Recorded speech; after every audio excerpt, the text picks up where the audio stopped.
Seuh says. There we go. I think now that we've introduced that one properly, let's open up the first marshmallow. Okay, here we go. Ooh, let's bring that forward. How do I make more VTuber friends? That's a really interesting one to put forward, because you know it's really simple. Actually, really simple to I say simple. It is hard for some people, I know, but it's actually really easy to just message somebody and be like a VTuber on Twitter and just be really open. And he's like, hey, hi, I like some of the stuff you do. If you're genuine about it, like you genuinely want to find out about them and get to know them and be friends with them, then you know it's gonna show.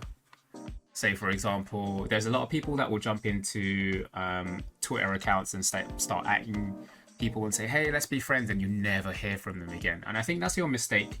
The first mistake as to how to make more VTuber friends.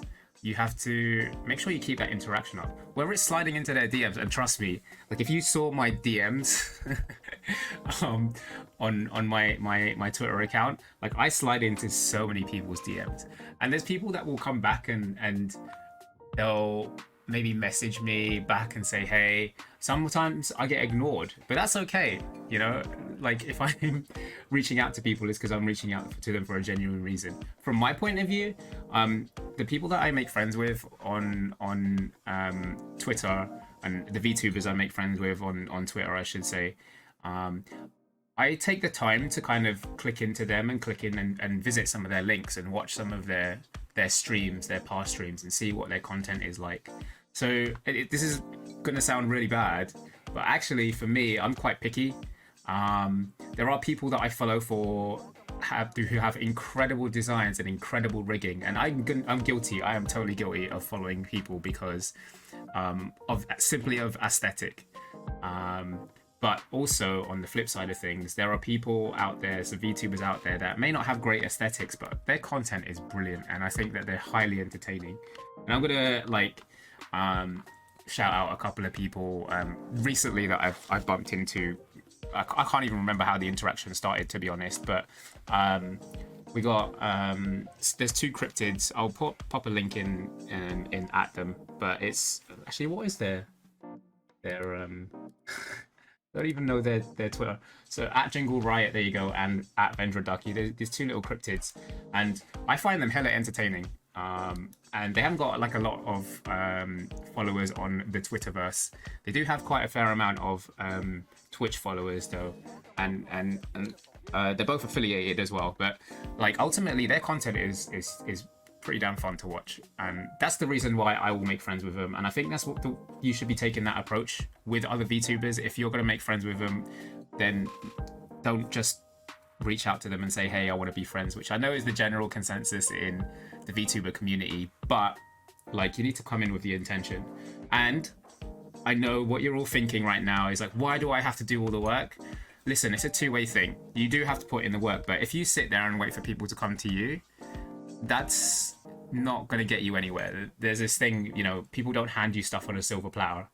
You kind of have to work for it. And even if it is presented to you, you still have to take the initiative to use your hand to take whatever is on there. So, yeah. Hey, what's going on, Raina? It was good. We won a couple of things. I posted a video up on YouTube, so you can check that out. I think I tweeted it out earlier as well. It's like a 6-minute video of some of the highlights of it. It was good, and I like was, you can't see my hands, but I was this, you could feel my voice, this close to like fully going rage mode. There was a section that like I nearly lost my shit. It was funny. I have noticed as well though that I say oh shit a lot. So maybe the next time I play an FPS game, we'll have like an oh shit counter. Right. Yeah, just definitely give it a watch. Okay, so now that we got this marshmallow, let's have a look at the second marshmallow. Basically, TLDR, if you want to make more VTuber friends, reach out to them and actually contact them, speak to them. Okay, marshmallow number 2. we go. What is your favorite and most hated movie? Ooh, I should have prepped for this actually. Uh, um, I do like a lot of movies, to be honest. Um, I went through a phase of watching loads of like Asian horrors and stuff, and so I have like loads of them um, that I really like. I think if I'm gonna, this is tough. If I'm gonna say that there's a movie that I love, like of all my favorite movie of all time, maybe I don't know. Yes, I would say Battle Royale. It's an old movie. It's if anyone's played Danganronpa, which I have, I'm a huge fan of the Danganronpa series. It's basically that they send a bunch of kids. They send a bunch of kids into a school bus, basically drug them, and then throw them on an island, and then they have to kill each other, and it's like the last person survives wins. So it's such a cool movie. It's so violent. Love it, love it, love it. Really crappy effects. It is something that is probably one of my favorite movies of all time. But also, coming in a close second is an animated movie. It's actually quite a recent one. If anyone's seen it, it's called Silent Voice. Yo, that anime movie feature thing, like I love like Ghibli stuff, of course, everybody does, but this one really got to me. Like it got to me in terms of like an emotional standpoint, because it really kind of touches a few nerves in terms of mental health struggles, anxiety, dealing with people that are death as well. That was such an eye opener of a beautiful movie. Like if you've ever seen Your Name, I would say it's like in that same kind of vibe. But Silent Voice is such a cool movie. Probably those two would be my favorites. And then my least favorites or the most hated movies. So I said I liked horrors before. There is a horror movie that I just did not like. And it would probably be it's a Korean horror movie called The Doll Master. I think they remade it, but there's this thing. It's not scary per se. I just have this thing about like porcelain dolls. They creep me the F out. Like there's something about porcelain dolls. Like why do porcelain dolls exist? And yeah, they're just creepy. I can't. I had a friend. I still have a friend. That's such a bad thing to say. I have a friend who has a room just full of them, and I can't walk into that room because it freaks me out. I can't. It's so scary. Like it's just really chilling. So that's it. That's what it is. It's called The Doll Master. It's not even a scary movie. It's supposed to be a scary movie. It's just dolls. Like and not dolls in general. Like Barbie dolls are fine, you know. When they don't look realistic, and I guess they don't even look realistic when they're made out of like porcelain. But it's just maybe it's the smooth skin. Maybe I don't know what it is. It's just dolls creep me the hell out, and mannequins creep me the hell out as well. There's something about faceless things. They're not even faceless. I just can't explain it. They just creep me the hell out. Just dolls in general and mannequins are just not a thing for me. Please no, bye. Yeah, I had one locked. You had one locked in your pantry and it was horrific. Yo, what? That I have no words. Number one, like, why? And for what reason? Why would you keep a mannequin in a pantry? Why would anyone do that? Why is there one? Oh, okay. That Dad thought it was a good idea. You know what? That sounds like something I would do if I wasn't scared of. Okay, wait, hold on. Let me rewind. I'm not scared of them. If I wasn't unnerved by them, I'd probably do the same thing just for the lols. It's a funny story, and it's not really funny in hindsight, but it is funny in hindsight. So I have a little sister. When she was younger, I used to tell her about. When she never really liked ketchup, and the reason she didn't like ketchup was because I always told her it was blood, and I was dipping my chips or fries, I should say, the US guys. I was dipping my fries in ketchup, saying that I was eating blood and fries, and it freaked her the hell out. And now, to this day, she will never eat ketchup, but she'll have barbecue sauce. Like that's fine, but ketchup is a no-no. And like, even though she knows it's not blood, it is just tomato sauce. Like she just can't. She's fully traumatized. It's hilarious, but also it's really bad. The worst brother in the world, but also hilarious.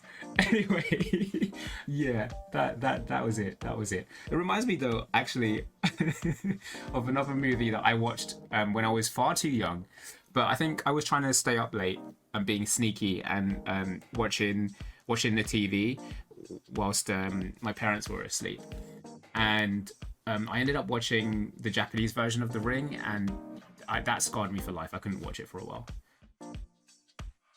One time I told my brother he could die from not showering because his body can't live without the germs it it makes, and thought he'd shower more, but instead he didn't shower for, no joke, a whole year. Oh my god. I feel like as I feel like as a sibling, you're supposed to talk trash and get them to believe something stupid. It's obligatory to destroy the lives of your siblings by accident, of course, for a joke, of course, but also because we're supposed to. But yeah, The Ring really freaked me out. I think it was like because I haven't seen the Western version of The Ring, or is that The Grudge? I'm getting them confused. I don't know. Anyway, but the Japanese version, they had this. And this is how much it scarred me. There's a moment where like they take photos, and it distorts their faces in the photos, and that's still ingrained in my head. And then that last moment where she comes out of the well, and out of the TV. Oh my god, that like I couldn't sleep for a couple of days because it was so scary. And like I was young, but even still, oh, not for me. Okay, let's check the third and final marshmallow for today. There's only 3 marshmallows because the last one has a buttload of questions. Here we go. I'll move it upwards for you. So let's have a look at marshmallow number 3. So question number 1 from this person is, why did you decide to start as a VTuber? So I have talked about this a little bit before, but I started because what is a marshmallow in this context? Oh, so there's a website that you can use called Marshmallow QA for people to send in anonymous questions, and they'll come to me as a marshmallow. So you can see in the bottom of the image there's a little marshmallow. So yeah, and it's just it's kind of like Curious Cat, except you don't necessarily have an account. You just have to have an account. You just need to have a Twitter account. But this is how people can send me questions to hear my advice or my lens. I try not to give advice because I don't think people listen to advice. This is another conversation that we can have another time as a coach that I am. But yeah, I try to give them another perspective to look at. Cool. So why did I decide to start as a VTuber? Like I said, I did mention it a little bit before in my first ever stream, but I used to be able to stream, or I have previously streamed as part of my day job a while ago when I was working in the video games industry. So I've streamed for a couple of companies that you may or may not have heard of, and I wanted to stream for myself, but I couldn't because it was a clash of interest. And so I was never really allowed to, and then I joined a new company, and here we go. We started to, I was like, you know what, let me start up streaming again, but do it for myself. But then I was like, I don't really want to do it as me, so I'm gonna do it as me from the other world, which is me here. That's the worst explanation. But yeah, so that's how Seuh was born. He came into existence. And it's given me a fresh start. So I've got brand new audience to work towards. It is a brand new brand, so it is a pain in the butt starting again from the beginning when I have like X amount of followers that I can reach out to and use them for my brand if I needed to. But you know what, I like this. I like starting again, and it's fun because if I hadn't started from the beginning, I probably wouldn't have found some of the cool guys that are watching, like you two. Yeah, you too. And yeah, so that's kind of why I decided to start, really. Also, a couple of my friends and stuff have always been telling me to do like TED Talks and whatnot, and I feel like this is a better platform to just have sections where I can talk about stuff and give people advice if I need to. So this is how the Say It Says segment came into play as well. Number 2, who made your avatar for you? My avatar was made by a lovely lady called Xiaojing, and she it's really funny. So I created my image in Vroid, and I suck with Vroid. Like, I'm so bad with it. But the premise was like the hair was pretty much the same in Vroid. I used the little pen icon to draw all of that stuff. And then I used paint because I'm not an artist. Bear in mind, I can't draw for shit. I used paint to kind of come up with a concept of what the clothes would look like. And then let's have a look. You probably don't really know what I look like. So let me bring myself up. How do I drag myself again? There we go. We've gone mini. So this is me. Hello. So I kind of came up with this concept. It was like a mix between sort of Korean street style meets space meets sciencey stuff. I wanted to have like a clean look, like a what do you call it? Like a scientist kind of look, just like really. I can't even think of the word, but yeah, just like a clean kind of look. And then I was created with this kind of stuff. I designed the jacket in paint, and then of course Xiaojin basically changed a few bits and bobs. I was like, oh, yeah, I like this. And if you're wondering what it says here by my crotch area, it says undocking in process. So what I'm undocking, you'll have to find that out. But you know, look at this. I've got packs for days as well. Full on workouts, so you know it's I have that's pretty much the whole body. I barely use the entirety of my body, but it does exist. So yeah, but it was cool to have her look at my initial design and then recreate it and make it a little bit better. Oh, actually, one thing I'd love to show you all is my shoes, because I love the shoes. Hang on, we're going down. Look at these things. Yeah, so I had a creative process with everything, and I had it in paint, and I loved the fact that she designed it all in Live 2D, and basically made what I look like now. Took my concept and made it better. But I guess that's what artists do, right? They're just really good at that. The only thing that I changed originally is my eye color. I think my eyes originally were sort of blue, like a dull blue, more like a teal, I guess. And then I changed it to purple to match the fact that the whole point of me is that purple is my genetic inheritance. So my purple hair is an inheritance from my family. My name is an inheritance from my family. And actually, Rudaki and Rina, you probably don't know this, but my name, Seuh Tel Aviv, is actually violet hues backwards. So it's a fully purple theme. And I know purple is one of your favorite colors, if I'm correct, Rina. Okay. I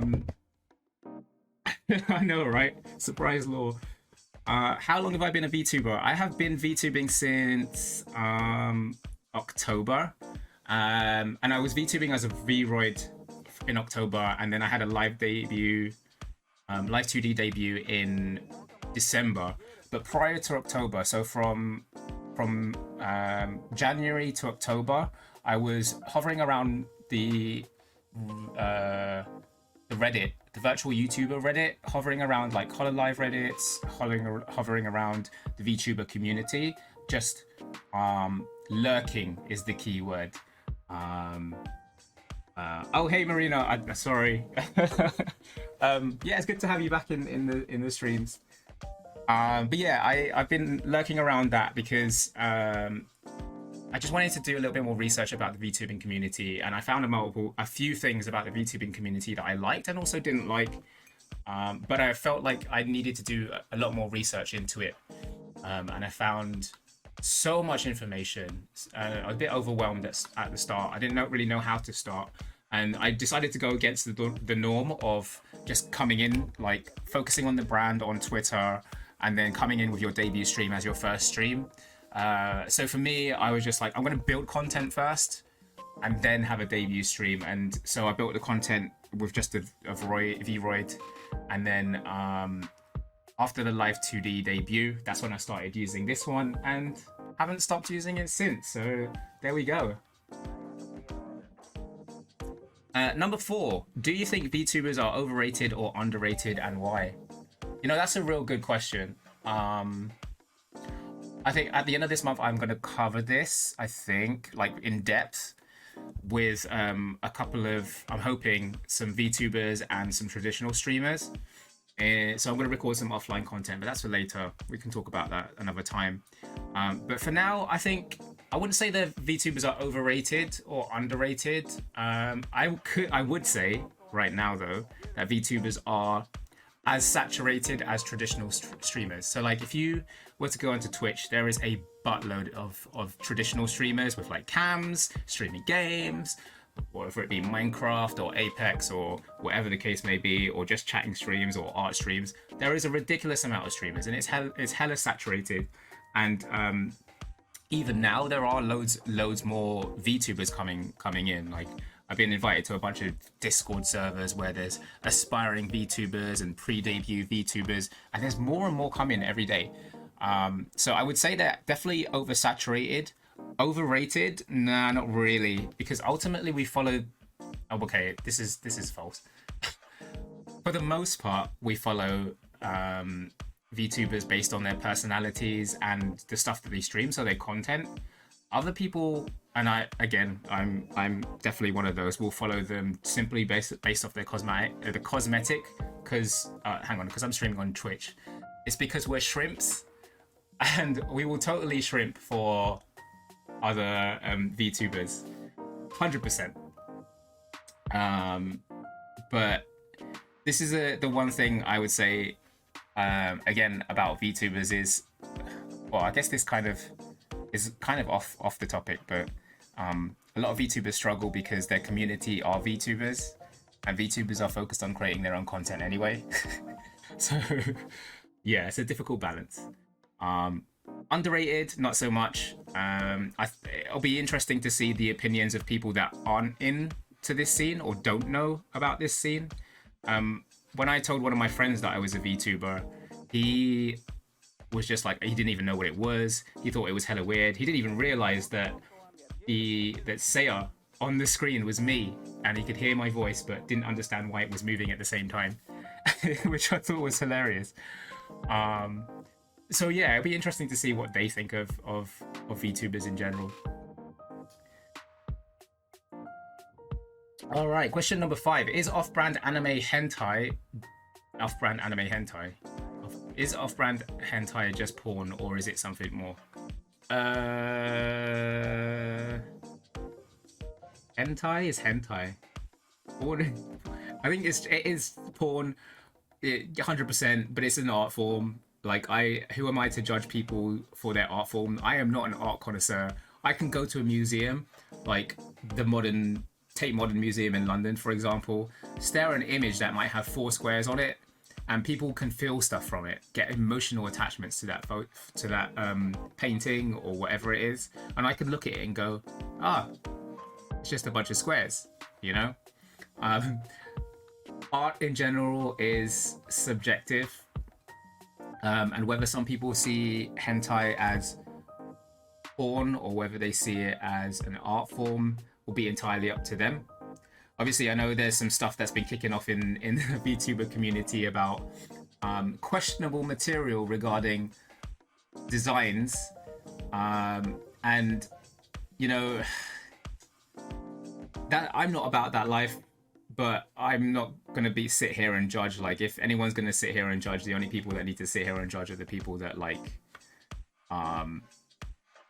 I guess if there is a law against it, they're the only ones that can sit here and judge about the particular design choices and the way that they go with them. But hey, if it's not illegal, then like who are we to judge, really? And question number 6. What is the best game for 2020? I would tell you now that Cyberpunk is probably not the best game of 2020. I'm still struggling to go through it just based on the fact that there's so much to do, and also it's a little bit slow, and also all the missions are the same, and also it's a little bit broken still, and also yeah, I haven't got enough also. It's definitely not Cyberpunk. I really enjoyed playing through Spider-Man, the Miles Morales one on the PlayStation. That was hella cool. Also, I'm a little bit biased because I'm a Spider-Man fan, but I did really love it. The story, albeit short, the story was great. A little bit predictable, but ultimately really good. And if we want to class the remaster as a 2020 game, which I know it probably doesn't, then that was probably better.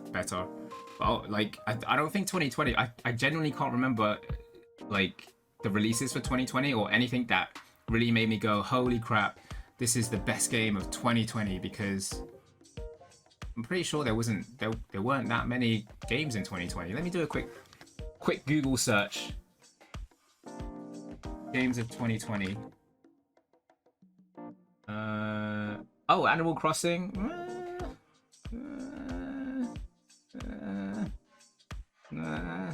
Debatable. What else do we have? Yeah, Spider-Man's in there. Fall Guys is just a meh game. Watch Dogs, Marvel Avengers, Crash Bandicoot. Yeah, I'm looking at this list of games in 2020, guys, and I'm gonna tell you this, that there is Sweet F All that I would say is a great game of 2020. Lies. 100% lies. Ghost of Tsushima. What a game. Beautiful environments. Ghost of Tsushima was the first game that I ever spent time in the photo mode. I never bothered to do that. I'm not a photographer, so first and foremost, it makes no sense for me to take photos. But like, why? If I'm gonna buy a game, I'm not gonna buy a game to take photos of it. Like, I'll take a screenshot of something cool that I've done. But this game, because of the environment, because of the things, the set pieces, like when you bump into other samurais, holy crap! I was just like, damn. Like, I remember this one fight where there's a set piece where they're like in this like hidden garden, and all you see are cherry blossoms flying through, and they're standing against each other in the moonlight, and I'm thinking, yo, this is such a great piece, like set piece. I need to take a photo. And then I just started taking photos like constantly, and then I went through this thing on social media where I was tweeting out alternate start screens. So I'd throw the Ghost of Tsushima logo straight in the middle, and it would be like a start screen, I guess, of and it would just be my screenshots with like alternate start screens, and like the amount of hits that I got off of it, I was just like, holy crap, people really like this stuff. But yeah, it's such a cool game, and it's just because it's so beautiful. So yeah, Ghost of Tsushima should have been the best game of 2020 and not The Last of Us, so suck a D. So I think those are all of the marshmallows for today.